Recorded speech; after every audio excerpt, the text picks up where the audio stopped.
July 7th, 1944, 0445 hours, Tanapag Plain, northern Saipan, Mariana Islands. The pencil scratched across the damp paper as Marine Artillery Observer Corporal James Whelan recorded coordinates that would save thousands of American lives in the next 15 hours. Grid 164-223, estimated 4,000 plus approaching. Request all available batteries. This is not a probe.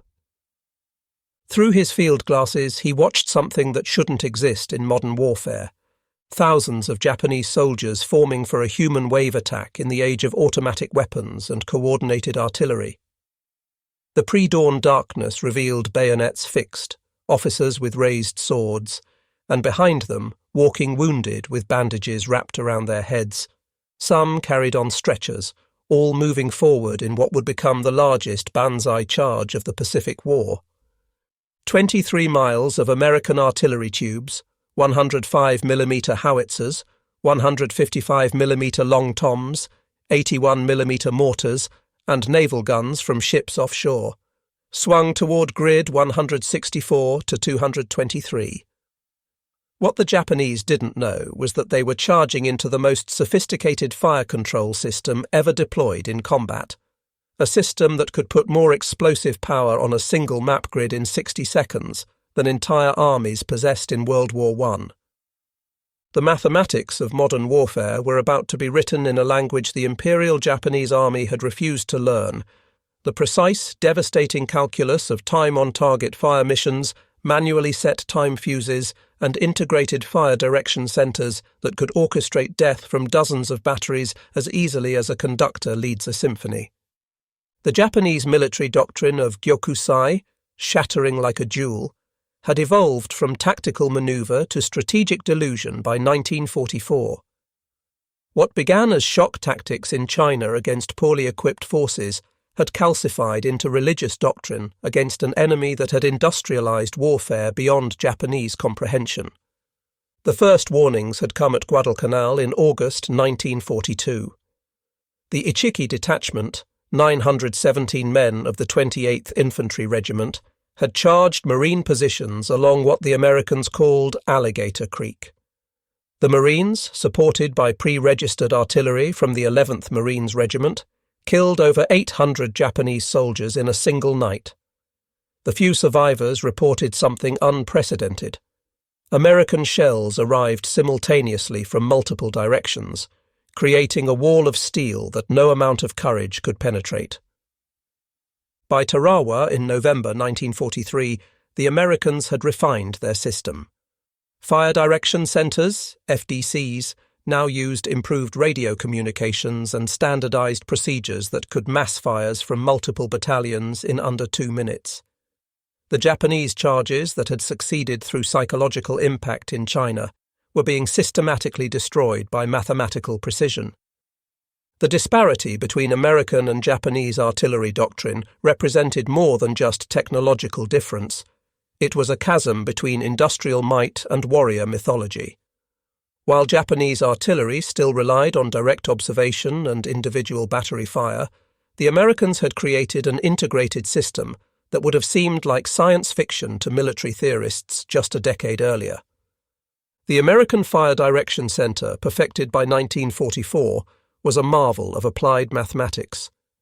Artillery officers used graphical firing tables, slide rules, and plotting boards to calculate firing solutions that accounted for air temperature, wind speed, barrel wear, powder temperature, and the rotation of the Earth. A trained FDC crew could compute a fire mission for multiple batteries in under 60 seconds. Major David Little, commander of the 3rd Battalion, 10th Marines on Saipan, described the system in official reports. We had forward observers with every infantry company, connected by radio and wire to our FDC. When they called for fire, we plotted the target on our firing chart, calculated the data for each battery based on their position, and transmitted firing commands. Within 90 seconds of the call, rounds were in the air from multiple batteries, all timed to impact simultaneously. The Japanese had nothing comparable. Their artillery doctrine, based on French World War I methods, emphasized direct fire and individual battery action. Communication relied on runners and signal flags. Their forward observers, when they existed at all, had no radios. A Japanese artillery battery might take 15 minutes to engage a target that American gunners could hit in 90 seconds. By July 6, 1944, the Japanese situation on Saipan was hopeless. Lieutenant General Yoshitsugu Saito's forces had been pushed into a pocket in northern Saipan, compressed into an area barely 3 miles wide.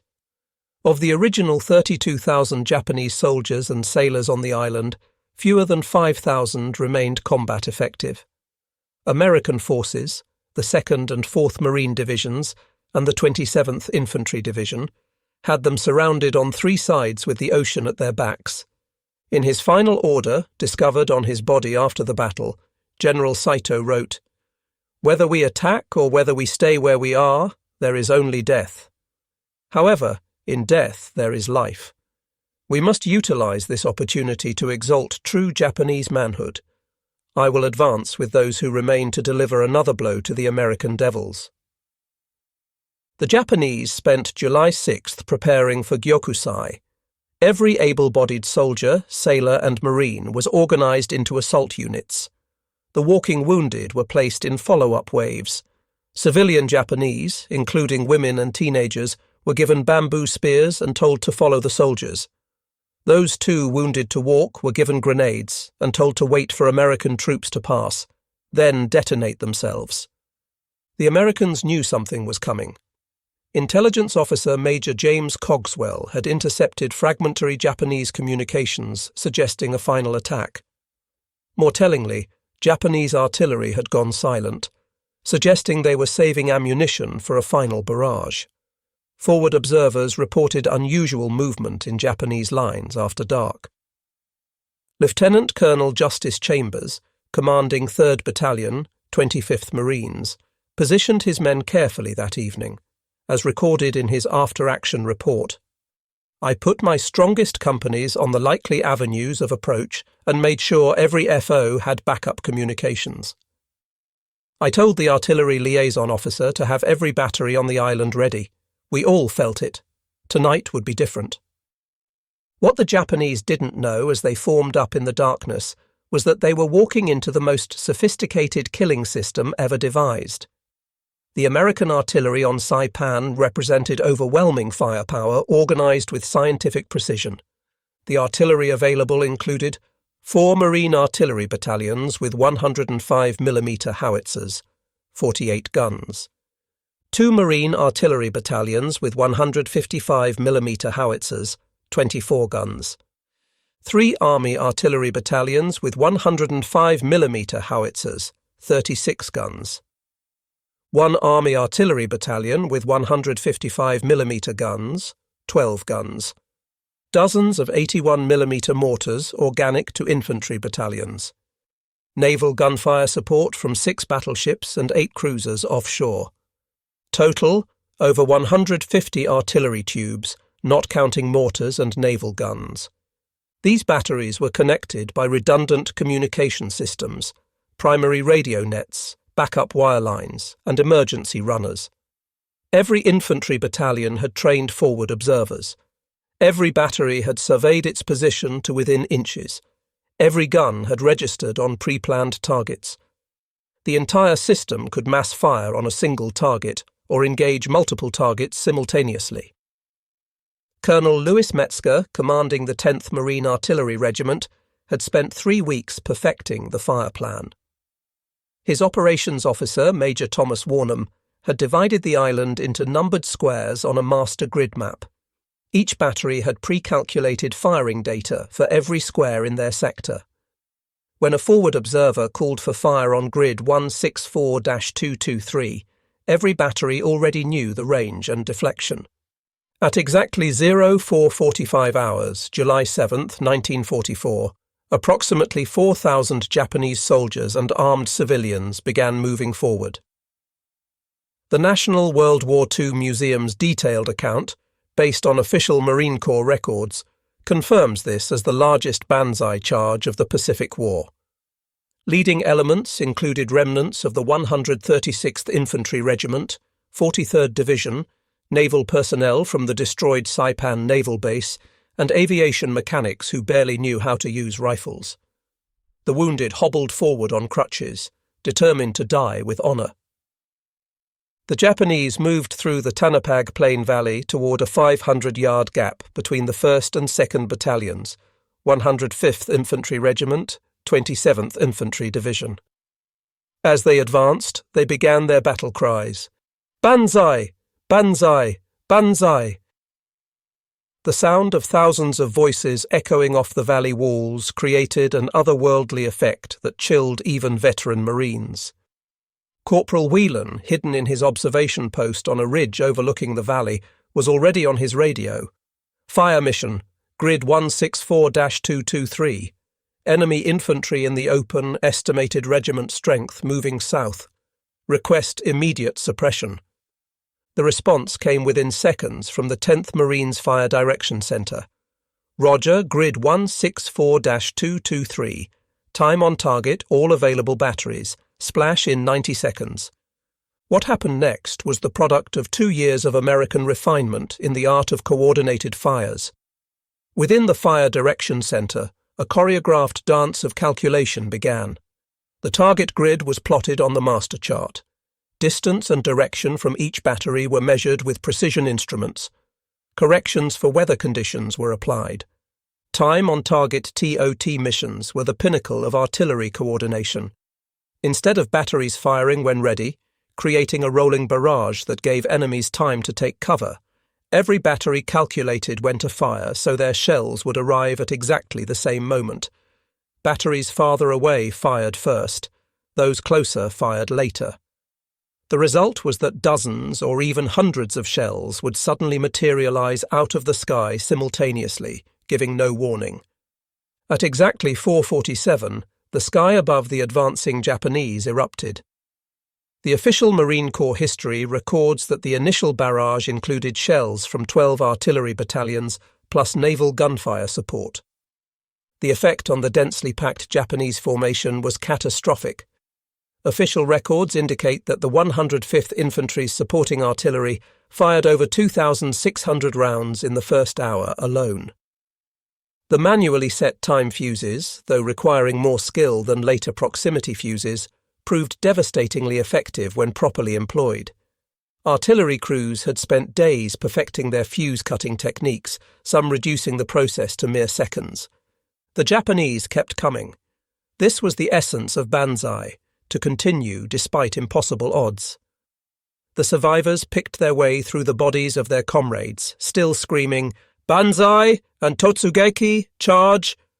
Corporal Whelan continued calling in adjustments. Drop 200, left 100. Enemy infantry continuing advance. Request repeat. What distinguished American artillery in 1944 from all previous wars was the ability to maintain continuous adjusted fire while enemy forces moved. Forward observers didn't just call in a barrage and hope.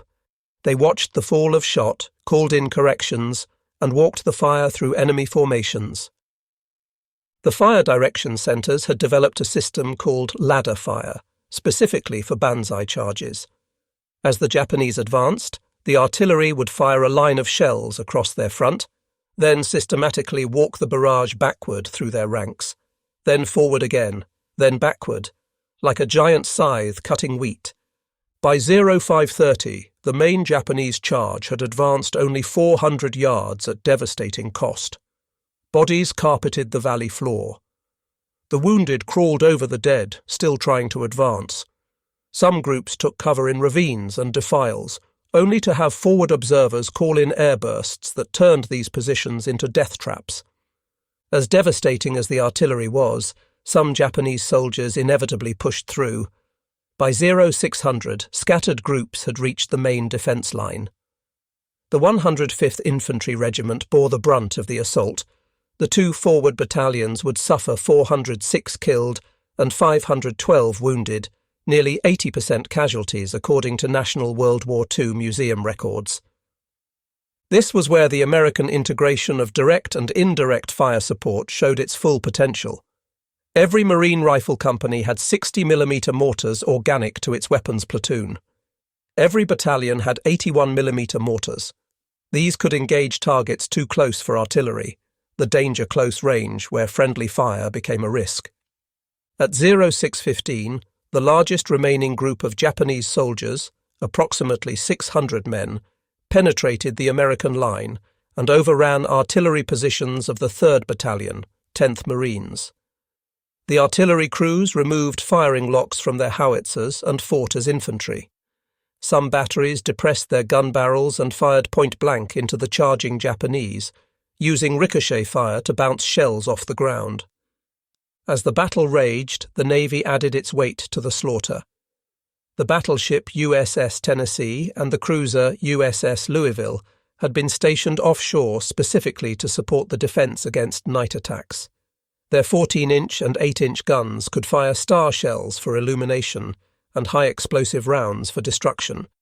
Fire control parties ashore could communicate directly with naval gunfire liaisons aboard the ships.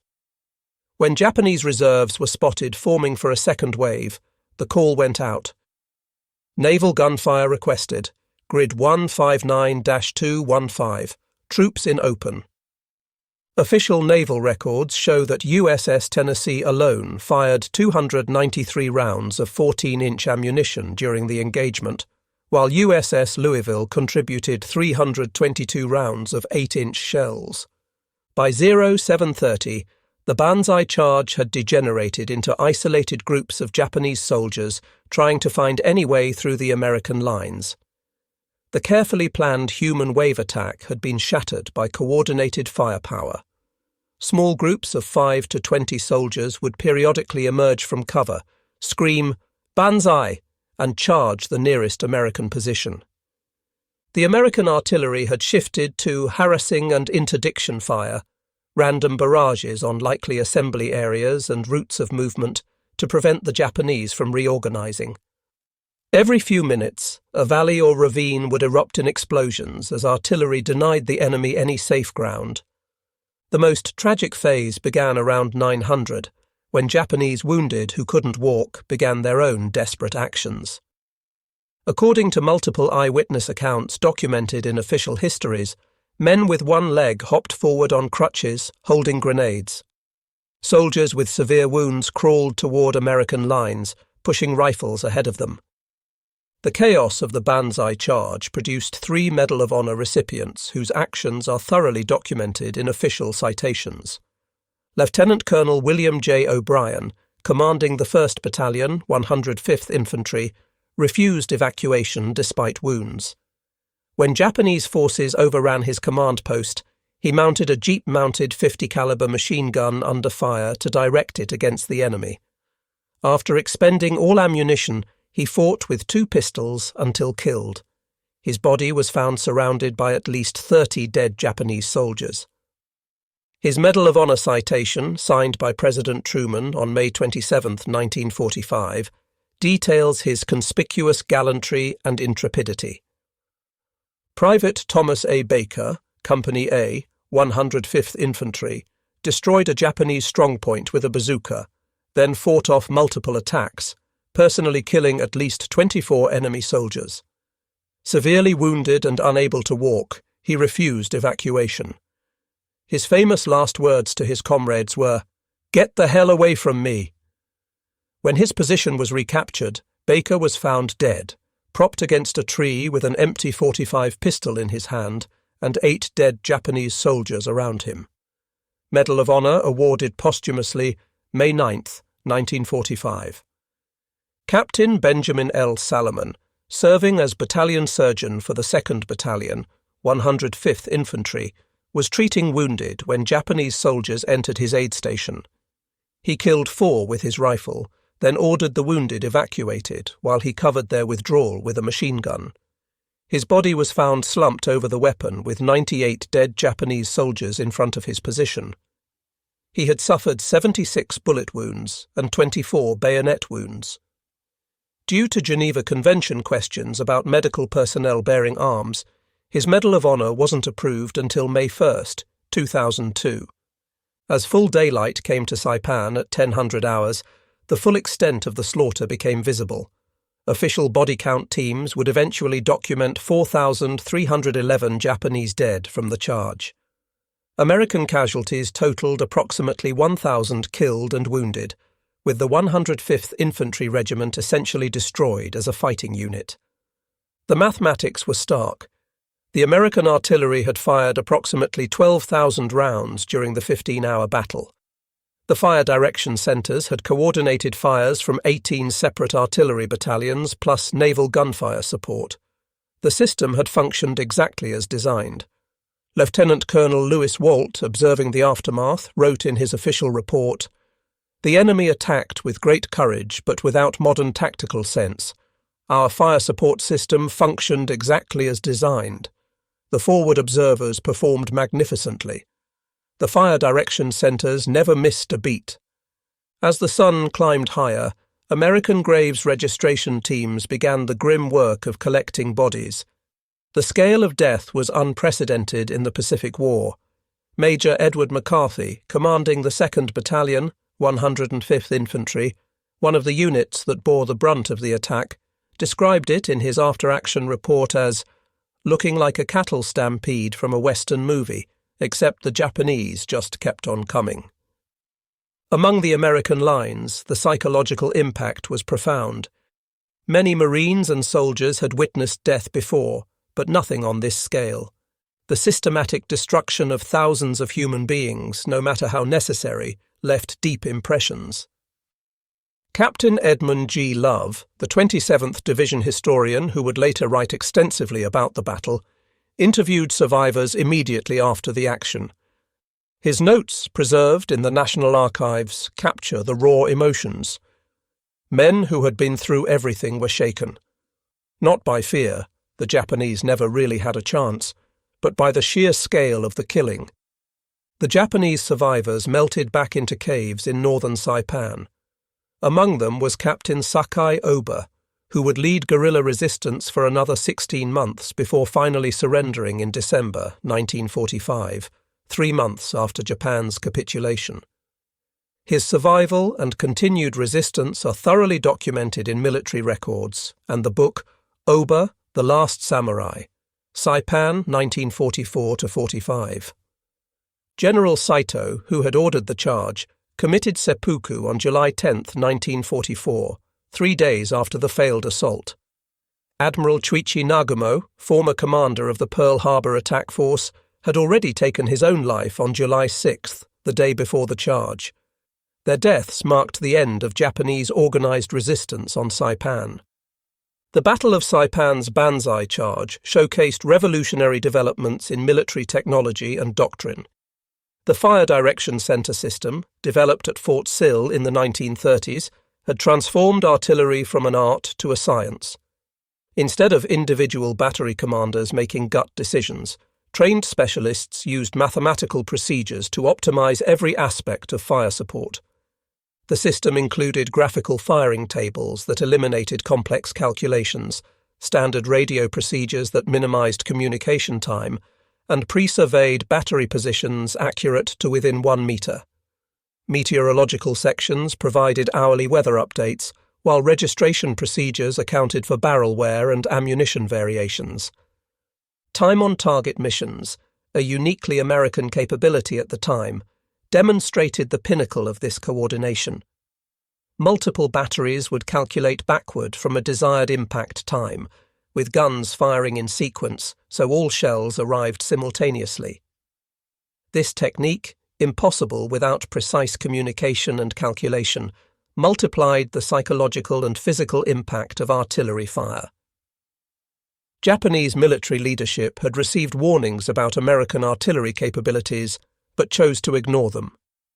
Japanese officers who had observed German Wehrmacht operations in Europe had reported on American fire support doctrine.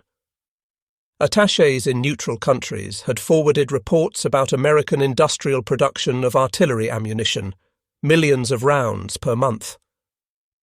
Colonel Hiromichi Yahara, operations officer for the Japanese 32nd Army on Okinawa, had studied American tactics and warned against Banzai charges. In pre-war planning sessions, He had argued that massed infantry attacks against modern firepower were suicidal. He was overruled by generals who believed spiritual power could overcome material disadvantage. The Banzai charges revealed fatal flaws in Japanese racial ideology. The belief that Americans were soft, materialistic, and incapable of sustained combat had been drummed into every Japanese soldier. They were told that Americans would break and run when faced with determined Japanese warriors exhibiting Yamato Damashi, the Japanese spirit. This racism cut both ways. American forces, initially terrified by Banzai charges in early battles, had by 1944 come to see them as evidence of Japanese irrationality. The charges reinforced American stereotypes that would influence strategic decisions, including the use of atomic weapons a year later. The American response to Banzai charges, overwhelming firepower rather than countercharges, reflected both tactical wisdom and cultural differences. Americans approached war as a problem to be solved through technology and organization. Japanese approached it as a test of spiritual strength. When these philosophies collided, technology always won. The Saipan Banzai charge represented the culmination of 2 years of American learning and adaptation. In early 1942, American forces had been caught off guard by Japanese tactics. By mid-1944, they had developed specific counter-doctrines that turned Japanese strengths into weaknesses. The evolution was documented in after-action reports. Guadalcanal, August 1942. Enemy night attacks achieved initial success through surprise and aggression. Recommend improved night defensive procedures. New Georgia, July 1943. Coordinated defensive fires broke up most enemy charges. Units with registered artillery support suffered minimal casualties. Tarawa, November 1943. Time-on-target missions proved highly effective against massed enemy troops. Recommend all FOs be trained in TOT procedures. Saipan, July 1944. Enemy Banzai attack completely destroyed by coordinated fires. No changes to doctrine recommended. American troops, who had initially been unnerved by screaming Japanese soldiers charging with bayonets, had learned to see these attacks as opportunities for destruction rather than threats. The decision to launch the Banzai charge on Saipan represented a catastrophic failure of Japanese military leadership. General Saito knew the attack would fail. His final messages indicated he saw it as a death ritual rather than a military operation with achievable objectives. Lieutenant General Holland Smith, commanding general of the 5th Amphibious Corps, analysed the Japanese decision in his memoir. From a military standpoint, the Banzai charge was insane. The Japanese had strong defensive positions in northern Saipan's caves and ravines. They could have conducted a fighting withdrawal that would have cost us thousands of casualties and bought time for their homeland defences. Instead, they came out in the open where our firepower advantage was absolute. The Japanese military's inability to adapt to modern firepower stemmed from institutional and cultural factors that prioritised spiritual values over material reality. Officers who suggested defensive tactics or fighting withdrawals were labelled cowards. The result was tactical suicide on a massive scale. The American artillery system that destroyed the Saipan Banzai charge incorporated multiple technological innovations. Radio communications, the SCR-300 and SCR-610 FM radios used by forward observers provided clear, static-free communications even in the electromagnetic chaos of battle. With a range of 3 to 5 miles, they allowed observers to communicate with multiple FDCS simultaneously. Survey equipment. American artillery units used the latest survey equipment to establish battery positions with unprecedented accuracy. Battery positions were tied into a common grid system that allowed any observer to call for fire from any battery without complex calculations. Meteorological support. Each artillery regiment had a meteorological section that released weather balloons every 6 hours to measure wind speed and direction at various altitudes. This data was crucial for long-range fire. Fire control instruments. The M7 graphical firing table and M10 plotting board allowed FDCs to track multiple targets and friendly units simultaneously, solving complex firing problems in seconds rather than minutes. The destruction of the Saipan Banzai charge had strategic implications beyond the island itself. When word reached Tokyo that over 4,000 soldiers had died in a single charge with minimal American casualties, it contributed to the fall of Prime Minister Hideki Tojo's government on July 18, 1944. The fall of Saipan brought American B-29 bombers within 1,250 miles of Tokyo. By November 1944, bombers were launching from Saipan's rebuilt airfields to strike the Japanese homeland. Admiral Osami Nagano would later state, "Our war was lost with the loss of Saipan." Despite the obvious futility demonstrated at Saipan, Japanese forces would launch more Banzai charges at Guam, Tinian, Peleliu, Iwo Jima, and Okinawa, each ending in similar slaughter. The refusal to adapt would cost hundreds of thousands of lives. 9 months after Saipan at Okinawa in May 1945, the final evolution of American counter-Banzai tactics was displayed. When the Japanese 32nd Army launched desperate charges on May 4th, the results were even more devastating than Saipan. The May 4th counter-offensive saw 5,000 Japanese soldiers attack American lines. Within 6 hours, 4,500 were dead. The Americans suffered 335 casualties. The kill ratio of nearly 15-1 demonstrated the absolute dominance of coordinated firepower over human wave attacks. By Okinawa, the Americans had added new elements including improved white phosphorus shells for marking and psychological effect, better integration between Marine and Army artillery units, and continuous wave radar for tracking enemy movement at night. The efficiency of American artillery in destroying Banzai charges raised profound questions about the nature of modern warfare. The industrial slaughter of brave but misguided soldiers, while militarily necessary, troubled many American participants. Lieutenant Colonel Justice Chambers, whose battalion helped repel the charge, wrote in his personal papers, "There is no glory in what we did. We killed thousands of brave men who never had a chance. Yes, they were trying to kill us. Yes, it was necessary. But turning artillery into an assembly line of death is not war as our fathers knew it." The one-sided nature of the killing, made possible by American technological and organizational superiority, represented a new kind of warfare where courage alone meant nothing against coordinated firepower. The artillery techniques perfected against Japanese Banzai charges would influence military doctrine for decades. The Fire Direction Center concept became standard in all modern armies. Time-on-target missions became routine training. The integration of forward observers with infantry units became doctrine. In Korea, 5 years later, American forces would use identical techniques to destroy Chinese human wave attacks. At the Battle of Chipyong-ni in 1951, artillery destroyed an entire Chinese division attempting night assault. The Chinese, like the Japanese before them, learned that courage could not overcome coordinated firepower. The Vietnam War saw further refinement with computers for fire control calculations and helicopter-borne forward observers. The Gulf War in 1991 showcased GPS-guided artillery shells. But the basic concept, massed coordinated fires directed by forward observers, remained unchanged from Saipan.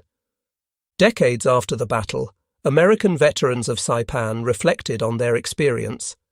At the 50th anniversary commemoration in 1994, survivors gathered to remember that terrible morning. Arthur Robinson, a private with the 105th Infantry who survived the charge, recalled, "You have to understand, we didn't want to kill them all, but they kept coming, wave after wave.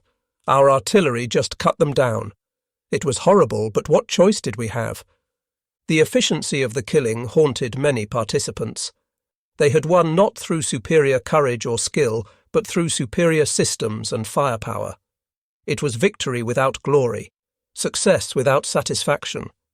The destruction of the Japanese Banzai charge on Saipan represented the collision between two military philosophies. The Japanese believed that spiritual strength and willingness to die could overcome any material disadvantage. The Americans believed that firepower, technology, and systematic organization would always defeat human wave attacks. The outcome was never in doubt once these philosophies collided.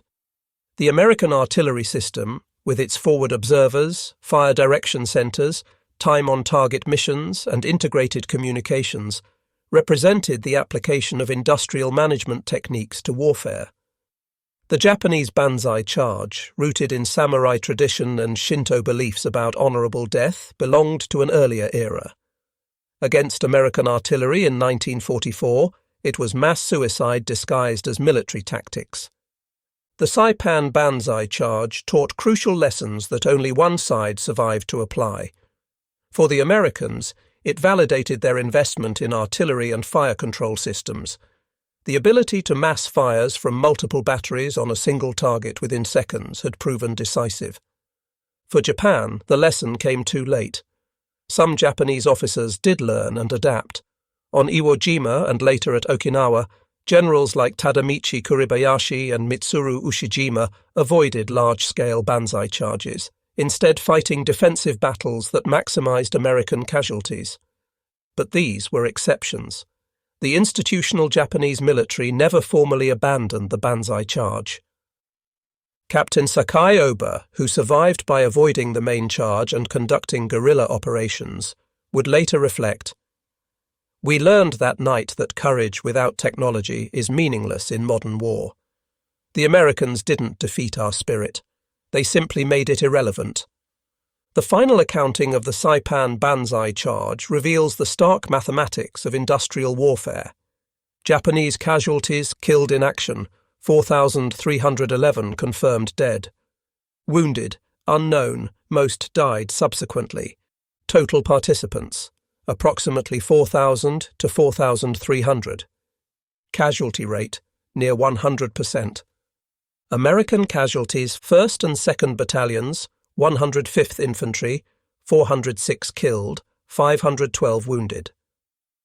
3rd Battalion, 10th Marines, 127 casualties. Total American casualties, approximately 1,000. Casualty rate, 40% for engaged units. Ammunition expended, estimated 12,000 plus artillery rounds, thousands of mortar rounds. Naval gunfire, 615 major caliber shells documented. Cost effectiveness, approximately 3 artillery shells per Japanese casualty. These numbers tell a story of industrial efficiency applied to human destruction. The Americans had turned warfare into an equation where firepower multiplied by coordination equaled victory. The Saipan Banzai charge raises questions that remain relevant to modern warfare. Is there a place for human courage in industrialized combat? Can technology completely negate the human element in war? Does the efficiency of killing diminish the humanity of those who conduct it?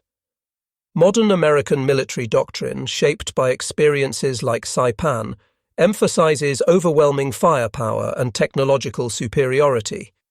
The goal is to win with minimal friendly casualties, even if that means massive enemy casualties.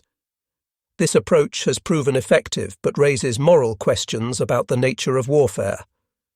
The destruction of the Japanese Banzai charge on Saipan marked the definitive end of an era in warfare. Never again would military forces launch massed infantry charges against modern firepower, expecting anything but annihilation. The romance of the charge, cavalry with sabres, infantry with bayonets, died on Tanapag Plain under American artillery fire.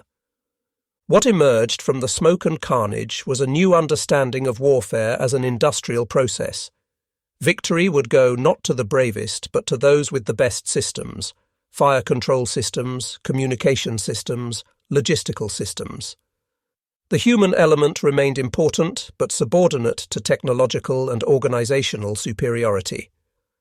The Japanese soldiers who charged into American artillery on July 7, 1944, were among the last to believe that spiritual strength could overcome material disadvantage. Their deaths proved conclusively that in modern warfare, courage without technology is not enough. The American artillery system that destroyed them represented the future of warfare, coordinated, calculated, crushingly efficient. The 4,311 Japanese soldiers who died in the charge showed extraordinary courage. They deserved better than to be fed into the mechanical jaws of American artillery. But their commanders, blinded by ideology and tradition, sent them to die in a manner that achieved nothing except to demonstrate the obsolescence of their tactical doctrine. Their sacrifice stands as an eternal warning. In modern warfare, courage alone is not enough. Technology, organization, and firepower will always defeat human waves, no matter how brave those humans might be. The age of the glorious charge ended on Saipan, killed by American artillery that turned warfare into mathematics and mathematics into mass death. The Banzai charge was obliterated by American artillery coordination. More importantly, the very idea of the Banzai charge was obliterated, revealed as a romantic anachronism in an age of industrial warfare. In the Valley of Death on Saipan, courage met coordination, spirit met system, tradition met technology. Technology won, it always does.